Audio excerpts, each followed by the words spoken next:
So these are our finished flapjacks. Nice and crispy on the outside, chewy on the inside, and full of delicious cinnamon and vanilla flavor and roasted almonds. Hey guys, welcome back to All Cooking and No BS, where sometimes we cook and other times we just like to shoot the breeze. So today we're talking snack foods, and specifically we're talking sweet snack foods. This is one of my absolute favorites. Some people call it a granola bar, some people call it a chewy granola bar. But my family, because they're of British ancestry, I know you find that shocking, we call them flapjacks. And that's what we're going to make today. Think of it as sort of like an alternative to an oatmeal cookie. It's delicious, it's buttery. If you love that salted caramel flavor, you're going to absolutely love these. So, let's get into it. Flapjacks are exceedingly easy to make at home. They're not complicated, and they use some ingredients that you find in the grocery store and others that maybe are a little bit more challenging to find. So you may have to make an extra trip. You may have to order some of these, but I'm going to show you how to make them the traditional way, or at least the way that I was taught to make them. So they start with oats. Now, these are quick oats. They're not 1 minute or instant oats. They're not old-fashioned oats. And I call that out specifically because I've tried every different version of oats, and in my opinion, the quick oats seem to work the best. Now, I've used a lot of different brands as well, but honestly, I kind of think the Quaker ones make the most tasty flapjack bars. You guys try it for yourself, let me know. Next ingredient is going to be almonds. These are blanched and slivered almonds. So they're not raw. They have been cooked a little bit. And they're in these nice big chunks. And I like that. You could use sliced almonds. You could use really kind of anything you want to. And we'll talk about how much you can vary this recipe in a moment. The next ingredient is salted butter. Usually in my kitchen, I only have unsalted butter because I find that it's just a lot easier to add salt rather than worry about taking it away. But in this scenario, we actually use quite a bit of salt, and the salted butter seems to work better. Plus, that's what my grandmother always used. I also have cinnamon, which is my absolute all-time favorite flavor, probably of anything in the entire world. I'm convinced that all things delicious have cinnamon in them, and so these are going to have that as well. Now, let's talk specialty ingredients. First, I have this, which is demerara sugar. It's a very coarse form of raw sugar, or semi-refined sugar. It's not perfectly raw, but it's crispy, it's crunchy, and it's got kind of a caramel flavor to it. Next to it, I have an ingredient straight from the motherland, as it were, from Great Britain. This is Lyle's Golden Syrup, sometimes called golden treacle syrup. It's got a lot of different names, but this is a form of cane sugar syrup that basically tastes exactly like you melted a butterscotch candy in your mouth, and it is fantastic. Next to that, I have vanilla extract, in this case Tahitian vanilla, because I like it better, and then a little bit of coarse ground sea salt. So, let's set all these aside and let's start talking about the first steps. So making flapjacks is really just a study in mixing things together and popping into the oven. And it's all about ratios, but they're really, really easy ratios to remember. So in my saucepan here, I have 1 stick of butter. And I've cooked that until it's lightly golden. So it's got a nice kind of, medium brown color to it. And I'm going to add to that 1 cup of golden syrup. So this is that Lyle's Golden Syrup. And we're going to add this in. Just be careful because this butter is quite hot.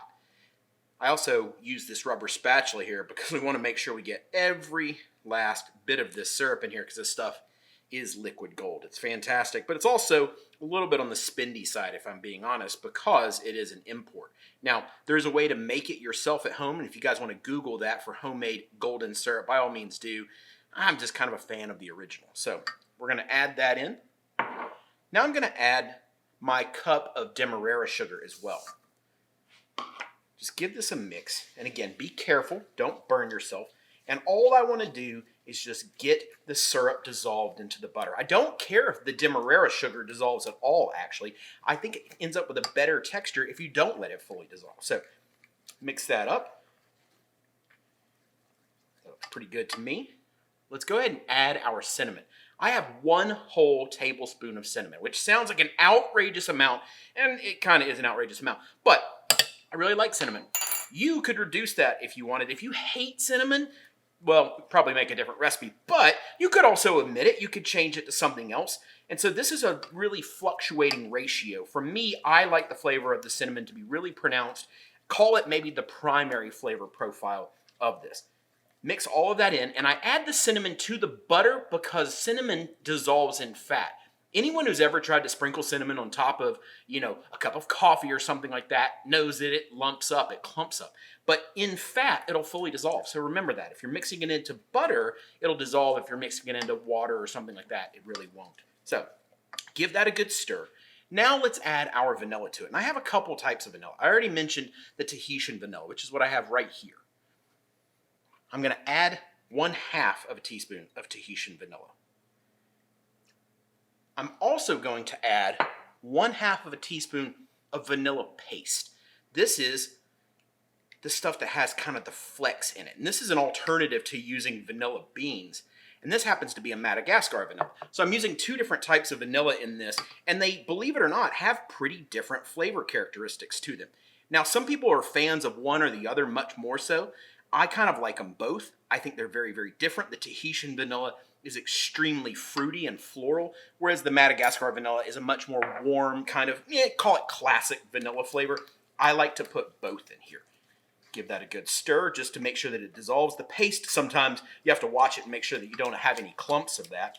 Now, if you can't get the vanilla paste or you don't have Tahitian vanilla, just plain Jane vanilla extract will work just fine. The only thing you have to consider is the strength of the extract. This is really good stuff, so it's really strong.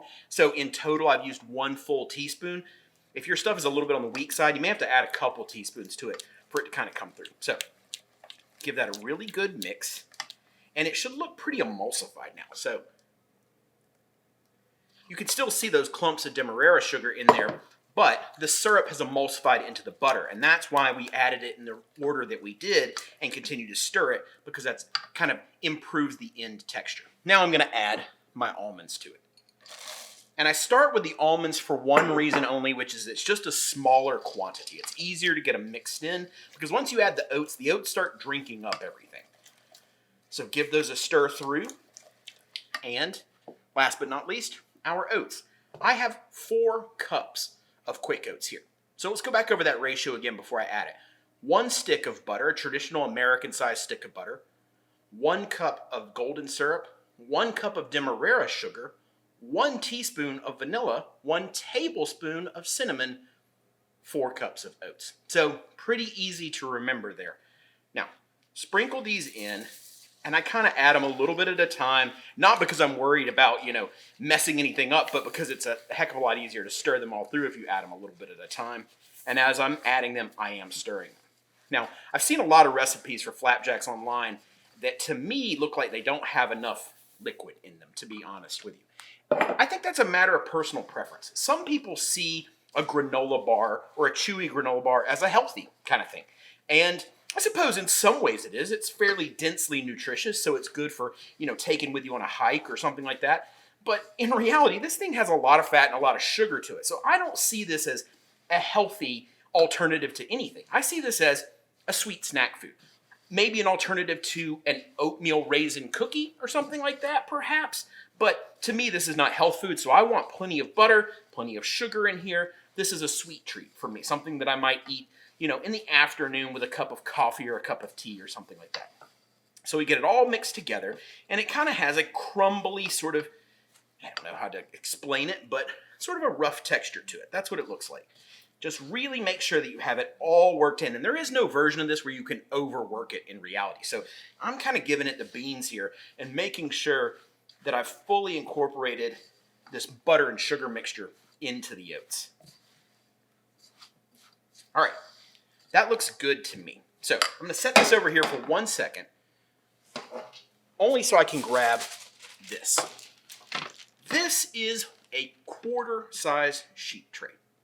So in the world of restaurant sheet trays, what we call a sheet tray, meaning a metal pan with a lip, in this case about a 1-inch lip, that's usually the traditional size. There's a full size, which fits in almost no oven other than professional ones. There's a half size, which is about the size that most people think of a sheet tray or a cookie sheet being. And then there's a quarter size. And in this case, this is a quarter, which by the way translates into roughly 13 by 9. So a 9 by 13 pan, if you have one that's glass or something like that, that'll work fine too. I like the metal quarter sheet tray for one reason alone, which is that I find this recipe fits in this perfectly. As in, it goes in here and it comes almost to the top of the tray. And for me, I like them to be a little bit more like the 1-inch thickness. That's a personal preference. You can make them teeny tiny and thin. I've seen that. They come out a little bit more crispy that way. And you can make them ultra thick too, which I've had them like that in Scotland at times. And to me, they're a little bit too thick and too chewy. So I kind of like that hybrid in the middle. So I use this.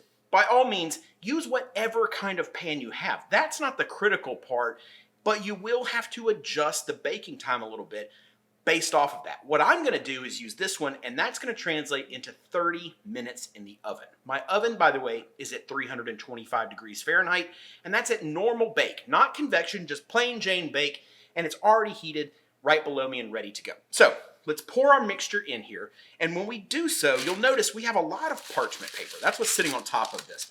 The parchment paper is gonna keep it from sticking to the pan, but it's also going to allow me to lift this out of the pan, which is one of the steps kind of along the way. So I have excess so that when I put it in here, I kind of have a handle all the way around. So that's why I have it overhanging. Now, let's add it in, and then we're gonna take this, spread it nice and smooth, and then we're gonna pop it into our oven.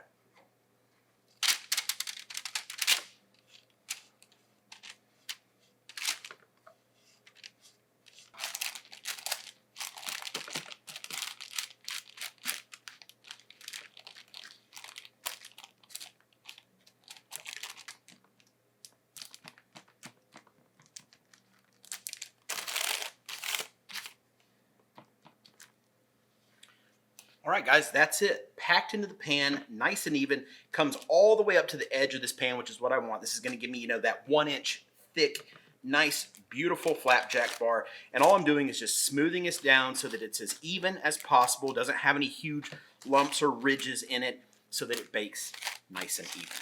Now, into our oven, about 30 minutes. It could take all the way to 40 minutes, but 30 seems to work best for me. 30 minutes, 325 degrees, and we'll come back in a few minutes and take a look at them.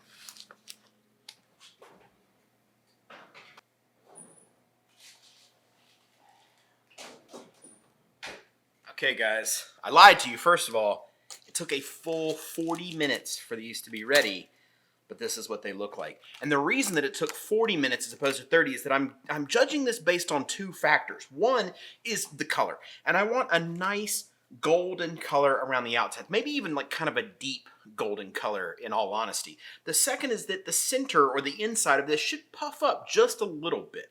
That tells me that those oats have absorbed that liquid and they've expanded, which makes it really, really nice. Now, if they puff up a lot, sometimes that can mean that it's overcooked. So this looks perfect to me. Now, you can, if you would like, kind of go back over with the spatula and spread it, make it even more even, but I don't think it's necessary. Now, one thing I do want to do is add that additional salt that we had. This is nice, big, coarse finishing salt. And I'm just gonna kind of sprinkle that over the top. And I haven't measured this out. I don't have a specific amount. I just like some crystals all over the entire thing because I find that that extra bit of saltiness really helps balance out the sweetness. So you can add as much or as little of this as you want to it. I like a pretty generous amount of salt on it. Now, you'll notice that when I took this out of the oven, it's sitting on top of a rack. This is a cooling rack like you use for cookies. I'm gonna set my pan on this rack for about 10 minutes. Let it cool down, and then at the 10-minute mark, I can kind of pick this up and pull the actual bars out of this pan and remove the pan. The reason behind all of this is that you really can't cut these until they're almost completely cool. If you try to cut them right now, they'll kind of fall apart. So we have to let them cool down quite a bit before we cut them into bars. And then we have to let them cool 100% down to room temperature, not warm at all, before we store them. Because if we don't, they'll sweat. And if they sweat, they'll get soggy and they'll get stale really, really fast. So let's come back in 10 minutes. I'll show you how we pull this thing off, and then we'll talk about how we portion it out. So it's been 10 minutes. This thing should pull out of here relatively easily. Kind of what I like to do is sort of grab it on both corners just to make sure that it's going to loosen itself up, and it does feel like that it's going to. And then I'll just move my pan down and then grab the entire tray and move it back over. So now you can see the edges of this a little bit better. Nice and brown, like really beautiful brown color. Very, very firm, which is exactly what we're looking for. But it's still ridiculously hot. I mean, if we cut this again, it's going to kind of fall apart. So I'm going to wait another 10 minutes before I cut this into blocks. Okay, so 10 more minutes. We're at 20 minutes now out of the oven in total. And this is cool enough that I can cut it, meaning I can hold my hand on it. I can still feel a little bit of warmth, but it's by no means hot. So I like to go ahead and cut it into pieces. Grab a sharp knife, but also something that you can kind of get a nice flat cut with, and then we'll work through them.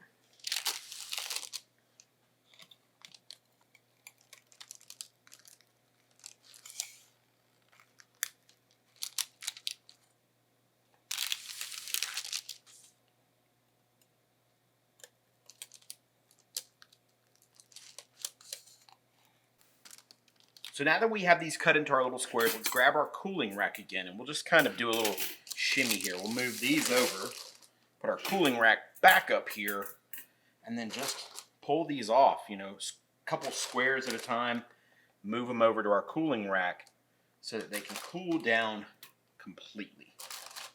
Now, here's the thing. They're totally ready to eat at this point, but I think they're weirdly better when they have completely cooled. I know this all goes against convention because everybody thinks warm cookie, so good. And that's normally the case for sure, especially if it's something like a chocolate chip.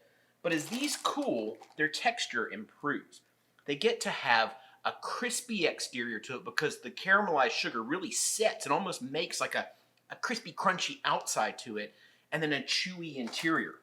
And that to me is the distinguishing characteristic that makes a flapjack so good, is that the ingredients are relatively straightforward and it's basically just oatmeal, but when you let them fully cool, you end up with something that's just absolutely perfect. I mean, this thing is gorgeous and it's going to be even better after it sits for a few minutes. So, again, we're going to let them sit for 10 more minutes. Then we're going to get them a taste. So these are our finished flapjacks. Nice and crispy on the outside, chewy on the inside, and full of delicious cinnamon and vanilla flavor and roasted almonds. One of my absolute favorite treats. I hope you guys enjoy it. Come back and see me again soon. We'll make something else delicious.